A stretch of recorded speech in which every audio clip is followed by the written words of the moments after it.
Hi friends, welcome. આપણે નવમું ધોરણ અને 7મું ચેપ્ટર આપણે જોઈ રહ્યા છીએ, સ્વતંત્રોત્તર ભારત. આ ચેપ્ટરમાં આપણે ઘણી બધી બાબતોનો અભ્યાસ કરી ચૂક્યા છીએ, જેમાં ખાસ કરીને ભારતના સ્વતંત્રતા પછી એના બે વિશેષતઃ જે પ્રશ્નો, ભારતને અનુરૂપ એવું બંધારણ ઘડવું અને બીજું હિન્દની રિયાસો પરથી બ્રિટિશ રાજની જે સાર્વભૌમ સત્તાનો અંત આવ્યા પછી તેમને ભારત સંઘમાં જોડી અખંડ ભારતની રચના કરવી. એમાં આપણે ભારતમાં અલગ અલગ રજવાડાઓ 559 રજવાડાઓનું એકીકરણ, વિલીનીકરણ, ત્યારબાદ બાકી રહેલા 3 રાજ્યો હૈદરાબાદ, જૂનાગઢ અને કાશ્મીરના એકીકરણનું વિસ્તૃત માહિતી આપણે મેળવી ચૂક્યા છીએ. ત્યારબાદ ફ્રેન્ચ અને પોર્ટુગીઝ હસ્તકના જે સંસ્થાનોનું ભારત સંઘમાં જોડાણ છે એને પણ આપણે વિસ્તૃત રીતે જોઈ ગયા છીએ. એમાં ખાસ કરીને ગોવા, દીવ અને દમણને પણ જોઈ ગયા છીએ. ત્યારબાદ નવા રાજ્યોની રચના કઈ રીતે કરવામાં આવી અને એના જે મુદ્દાઓ છે એ પણ વિસ્તૃત આપણે અભ્યાસ કરી ચૂક્યા છીએ. ત્યારબાદ વાત કરીએ તો પ્રદેશવાદની ભાવના, પછી ભાષા, ધર્મ અને જાતિ વિશે વાત કરી ચૂક્યા છીએ. અને હવે આપણે વાત કરવાના છીએ પ્રાદેશિક અસમાનતા વિશે, કે પ્રાદેશિક અને અસમાનતા કઈ રીતે ભારતમાં અસ્તિત્વિત છે અને કઈ રીતે ભારતમાં ત્યારે પ્રાદેશિક અસમાનતાઓ જોવા મળે છે અને ક્યારે જોવા મળતી. તો વાત કરીએ પ્રાદેશિક અસમાનતાઓ વિશે. વિદેશી શાસકોએ જ્યાં આર્થિક લાભ પ્રાપ્ત ન થાય ત્યાં આવા વિકાસાત્મક કાર્યો કર્યા નહીં. વિદેશી શાસકોની વાત કરીએ તો જ્યાં એમને આર્થિક લાભ પ્રાપ્ત થઈ શકે એમ ન હતો તેને ત્યાં કોઈ પણ પ્રકારના વિકાસાત્મક કામ છે એ કર્યા જ નહોતા. પરિણામે આવા વિસ્તારોમાં પ્રાદેશિક અસમાનતા વિકસાઈ. ભારત સ્વતંત્ર બન્યા પછી સામાજિક અને આર્થિક વિકાસ માટે આયોજન પંચની રચના કરી હતી. ભારત જ્યારે સ્વતંત્ર બન્યું ત્યારે સામાજિક અને આર્થિક વિકાસ માટે આયોજન પંચની રચના કરી. તેનો મુખ્ય હેતુ જુદા જુદા પ્રદેશનો સમતોલ આર્થિક સહિત અન્ય ક્ષેત્રોમાં વિકાસ સાધવાનો હતો. આજે આયોજન પંચની રચના કરવામાં આવી હતી એનો મુખ્ય હેતુ જુદા જુદા પ્રદેશોનો સમતોલ આર્થિક સહિત અન્ય ક્ષેત્રોમાં પણ વિકાસ સાધવાનો હતો. પ્રદેશવાદના દબાણો, રાજકીય કારણોથી વિકાસ યોજનાઓ પોતાના પ્રદેશમાં લઈ જવાની ખેંચતાણ, વિકાસ માટેના સ્ત્રોતો વગેરે અનેક પરિબળો તેમાં ભાગ ભજવતા રહ્યા. જે આ પ્રદેશવાદના દબાણો છે, રાજકીય કારણોથી વિકાસ યોજનાઓ પોતાના પ્રદેશમાં લઈ જવાની જે ખેંચતાણ છે, ઉપરાંત વિકાસ માટેના સ્ત્રોતો વગેરે અનેક પરિબળો છે તેમાં ભાગ ભજવતા રહ્યા. આથી સમતોલી વિકાસની બાબતમાં અસમાનતા જેવી પ્રવર્તતી જોવા મળે છે. આજે પણ જે સમતોલ વિકાસ, દરેક પ્રદેશનો વ્યવસ્થિત રીતે સમતોલ વિકાસ થવો જોઈએ એની બાબતોમાં અસમાનતા છે એ આજે પણ પ્રવર્તતી જોવા મળે છે. આમ દેશોમાં વિકસિત, મધ્યમ વિકસિત અને અલ્પ વિકસિત રાજ્યો જોવા મળે છે. કેટલાક રાજ્યોના આંતરિક પ્રાદેશિક વિકાસમાં પણ અસમાનતા જોવા મળે છે. આમ જોઈએ આપણે તો દેશમાં વિકસિત, મધ્યમ વિકસિત અને અલ્પ વિકસિત રાજ્યો અત્યારે આપણી પાસે જોવા મળે છે. કેટલાક રાજ્યોમાં આંતરિક પ્રદેશ વિકાસ પણ અસમાનતાઓ જોવા મળે છે. દાખલા તરીકે મહારાષ્ટ્ર રાજ્યમાં વિકસિત કક્ષામાં આવે, પરંતુ વિદર્ભ અને મરાઠવાડ જેવા વિસ્તારો પછાત છે. આપણે કેટલાક રાજ્યોના આંતરિક પ્રદેશ વિકાસમાં જો અસમાનતાની વાત કરીએ તો દાખલા તરીકે જો આપણે મહારાષ્ટ્રને લઈએ તો મહારાષ્ટ્ર રાજ્ય છે એ વિકસિત કક્ષામાં આવે છે, પરંતુ તેના રાજ્યના જે બે હિસ્સાઓ વિદર્ભ અને મરાઠવાડા આ જે બે વિસ્તારો છે એ પછાત છે. આંધ્રપ્રદેશ રાજ્યમાં રાયલસીમા તેમજ તેલંગાણા રાજ્યના કેટલાક વિસ્તારો અલ્પ વિકસિત છે. કેટલાક રાજ્યો કૃષિ વિકાસમાં તો કેટલાક ઔદ્યોગિક વિકાસમાં વિશેષ આગળ છે. આમ રાજ્યો વચ્ચેની અસમાનતા માટે ઘણા બધા કારણો જોવા મળે છે.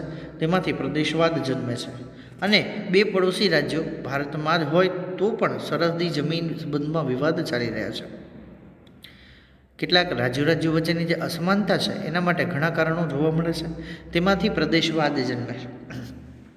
બે પડોશી રાજ્યો ભારતના જ હોય પણ સરહદી જમીન સંબંધમાં વિવાદ ચાલી રહ્યા હોય છે. દાખલા તરીકે મહારાષ્ટ્ર અને કર્ણાટક રાજ્ય વચ્ચે અને પંજાબ અને હરિયાણા રાજ્યોની સરહદ માટેની જમીનના વિવાદ ચાલી રહ્યા છે. આગળ વાત કરીએ પ્રદેશવાદમાં તો કોઈ પ્રદેશની ભૂમિ ઉપર જળની વહેંચણી અને ખનિજ, જળ, ઔદ્યોગિક, કાચો માલ અને કૃષિ ક્ષેત્રની અનુકૂળતા પ્રમાણે લાભ પોતાને મળે તેવી સંકુચિત મનોવૃત્તિ કેટલીક જગ્યાએ જોવા મળે છે. કોઈ પ્રદેશની ભૂમિ ઉપરની જો વાત કરીએ, જળની વહેંચણી હોય અને ખનિજ હોય, જળ ઔદ્યોગિક કાચો માલ હોય, કૃષિ ક્ષેત્રની અનુકૂળતા પ્રમાણે લાભ પોતાને મળે તેવી સંકુચિત મનોવૃત્તિ કેટલીક જગ્યાએ જોવા મળે છે. આને કારણે આ પ્રદેશવાદ જોવા મળે છે, સંકુચિત મનોવૃત્તિ જોવા મળે છે. આ પ્રદેશવાદ કે પ્રાદેશિકતાની સંકુચિત ભાવનાના નજીવા સ્વાર્થ કે મહત્વાકાંક્ષાને લીધે રાષ્ટ્રીય એકતાને નુકસાન પહોંચે છે. જ્યાં આ પ્રકારનો પ્રદેશવાદ છે, પ્રાદેશિકતાની સંકુચિત ભાવનાના જે નજીવા સ્વાર્થ છે, એના કારણે, એની મહત્વાકાંક્ષાને કારણે રાષ્ટ્રીય એકતાને નુકસાન પહોંચે છે. દેશ સ્વતંત્ર બન્યા પછી પ્રદેશ કરતાં રાષ્ટ્રનું સ્થાન ઊંચું છે તે સ્વીકારી રાષ્ટ્રીય ભાવનાનો વિકાસ વધારી રાષ્ટ્રની ગરિમા, સ્થાન ઊંચું રહે અને જળવાઈ રહે તેવા ઉપાયો કરવા જોઈએ. દેશ આપણો સ્વતંત્ર બન્યો છે, અખંડ બન્યો છે, એક બન્યો છે અને એના પછી પ્રદેશ કરતાં રાષ્ટ્રનું સ્થાન ઊંચું છે એવી ભાવના સ્વીકારી રાષ્ટ્રીય ભાવનાનો વિકાસ વધારી રાષ્ટ્રની ગરિમા, એનું સ્થાન ઊંચું રહે અને જળવાઈ રહે એ માટે ઉપાયો કરવા જોઈએ. ત્યારબાદ વાત કરીએ સ્વતંત્રોત્તર ભારતની, તો વિજ્ઞાન અને ટેકનોલોજી ક્ષેત્રે કયો વિકાસ આપણે કઈ રીતે કર્યો છે એ જોઈએ. તો વિશ્વના અન્ય વિકાસશીલ દેશોની તુલનામાં ભારતે છેલ્લે અડધી સદીમાં ટેકનોલોજીના ક્ષેત્રે જે સિદ્ધિઓ મેળવી છે તે અવિકસિત દેશોની બરાબરી કરી શકે તેમ છે એવું કહી શકાય. વિશ્વના અન્ય વિકાસશીલ દેશોની જો વાત કરીએ એની તુલનામાં ભારતે છેલ્લી અડધી સદીમાં ટેકનોલોજીના વિકાસ ક્ષેત્રે જે કંઈ પણ સિદ્ધિઓ મેળવી છે તે અતિ વિકસિત દેશોની બરોબરી કરી શકે એવું કહી શકાય. મર્યાદિત અને અલ્પ સાધનો, સાક્ષરતામાં ઓછું પ્રમાણ, આ બાબતોમાં પરિપ્રેક્ષ્યમાં ભારતનો વૈજ્ઞાનિક અને ટેકનોલોજી ક્ષેત્રનો વિકાસ પણ નોંધપાત્ર રહ્યો છે.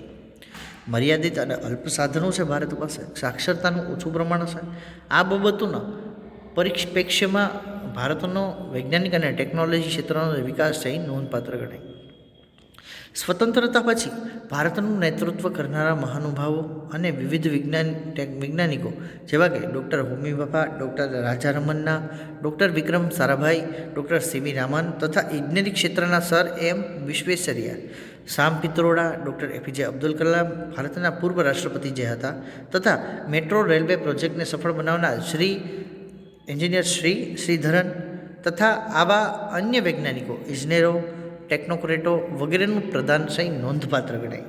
ભારત વિજ્ઞાન અને ટેકનોલોજી ક્ષેત્રની જો વાત આપણે કરતા હોઈએ તો ભારતના સ્વતંત્રતા પછી ભારતનું નેતૃત્વ કરનારા મહાનુભાવો અને વિવિધ વૈજ્ઞાનિકો જેવા કે ડૉક્ટર હોમી ભાભા છે, ડૉક્ટર રાજા રમન્ના છે, doctor Vikram Sarabhai, doctor C V Raman તથા ઇજનેરી ક્ષેત્રની વાત કરીએ તો સર એમ વિશ્વેશ્વરૈયા, સામ પિત્રોડા, ડૉક્ટર એપીજે અબ્દુલ કલામ જે ભારતના પૂર્વ રાષ્ટ્રપતિ રહી ચૂક્યા છે, તથા મેટ્રો રેલવે પ્રોજેક્ટના સફળ બનાવનાર શ્રીધરન તથા આવા અનેક વૈજ્ઞાનિકો, અન્ય વૈજ્ઞાનિકો, ઇજનેરો, ટેકનોક્રેટો વગેરેનું પ્રદાન છે નોંધપાત્ર ગણાય.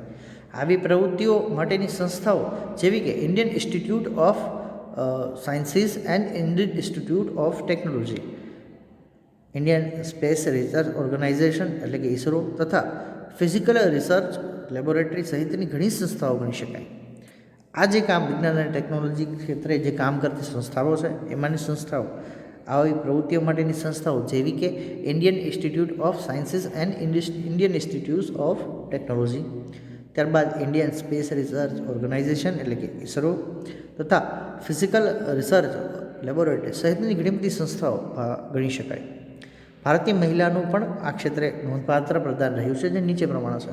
ભારતની મહિલાઓનું વૈજ્ઞાનિક અને ટેકનોલોજી ક્ષેત્રે જો પ્રદાન આપણે વાત કરીએ તો એમાં ખાસ કરીને પેલું નામ આવે જાનકી અમ્મા જે વનસ્પતિ ક્ષેત્રે વિજ્ઞાન અને ટેકનોલોજીમાં મહત્ત્વનો ફાળો છે. ત્યારબાદ અસીમા ચેટર્જી જે રસાયણશાસ્ત્રમાં માહિર હતા. ત્યારબાદ ડૉક્ટર ઇન્દિરા આહુજા જે તબીબી ક્ષેત્રે અગ્રણી હતા. ત્યારબાદ શકુંતલા દેવી જે ગણિતશાસ્ત્રમાં માનવ સંકગણ માટે ખૂબ જ અગત્યના અને જાણીતા હતા. કલ્પના ચાવલા જે ઇન્ડિયન સ્પેસ માટે એટલે કે અવકાશ ક્ષેત્રે જાણીતા હતા. સુનિતા વિલિયમ એ પણ અવકાશ ક્ષેત્રે સિદ્ધિ હાંસલ કરેલા વ્યક્તિ હતા.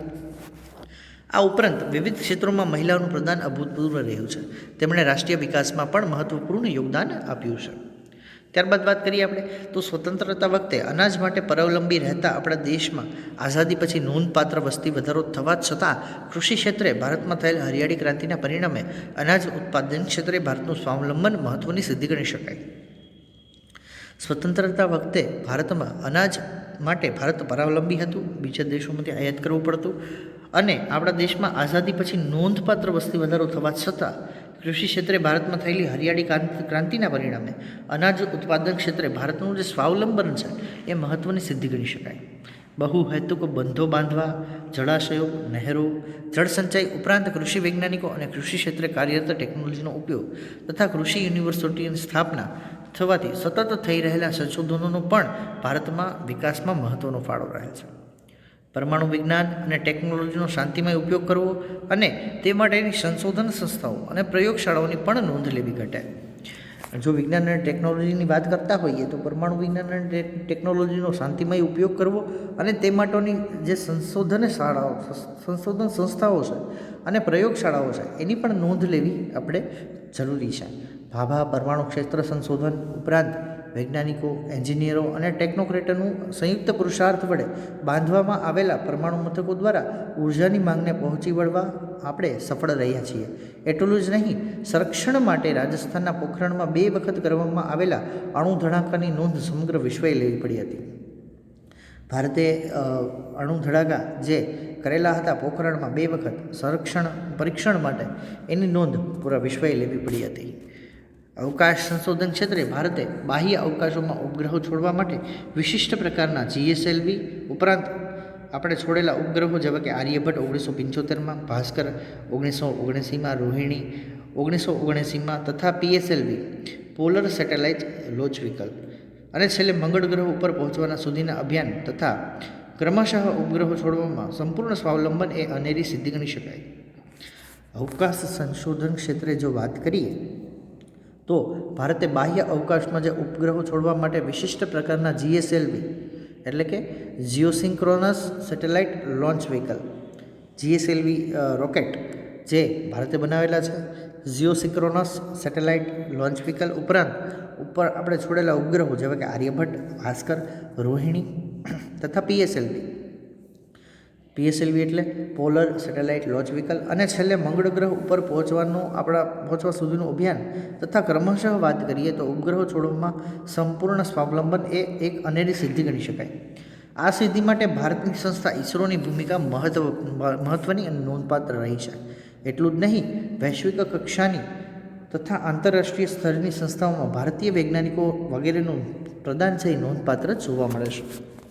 ત્યારબાદ વાત કરીએ આપણે સંદેશા વ્યવહાર ક્ષેત્રે telephone, computer, internet, mobile phone, smartphone, tablet, fax, email, Twitter અને કોમ્પ્યુટર, વોટ્સએપ દ્વારા ભારત વિશ્વના અન્ય પ્રગતિશીલ દેશોની હરોળમાં આવી ગયું છે.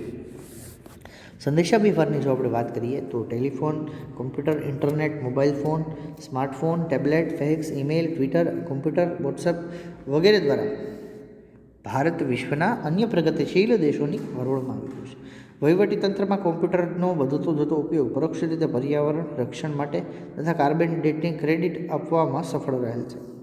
જે વહીવટીતંત્રમાં કોમ્પ્યુટરનો જે વધતો ઉપયોગ છે એ પરોક્ષ રીતે જોઈએ તો પર્યાવરણ રક્ષણ માટે તથા કાર્બન ક્રેડિટ આપવામાં સફળ રહે. ઉદ્યોગો, ઉર્જા, કૃષિ અને આરોગ્ય વગેરે ક્ષેત્રોમાં બાયોટેકનોલોજીનો ઉપયોગ અને તેમાં સતત થઈ રહેલા સંશોધનો અને વિકાસ એટલે કે રિસર્ચ એન્ડ ડેવલપમેન્ટના લીધે ડિજિટલ ઇન્ડિયા અને મેક ઇન ઇન્ડિયાના સૂત્રો વિશ્વ પ્રસિદ્ધ બની રહ્યા છે.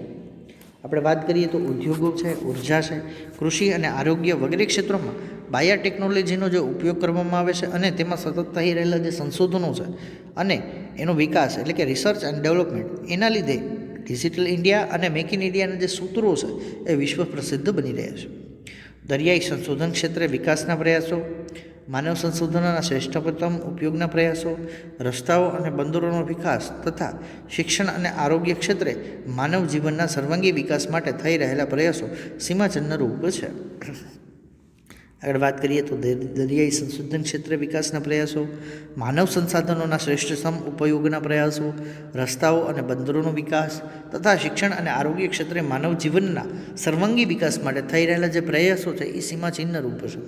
સંયુક્ત રાષ્ટ્રો એટલે કે યુએનઓ દ્વારા 21 જૂનનો દિવસ વિશ્વ યોગ દિન તરીકે ઉજવવાનો નિર્ણય એ ભારતના ઉજ્જળ ભવિષ્યનું દર્શન કરાવે છે.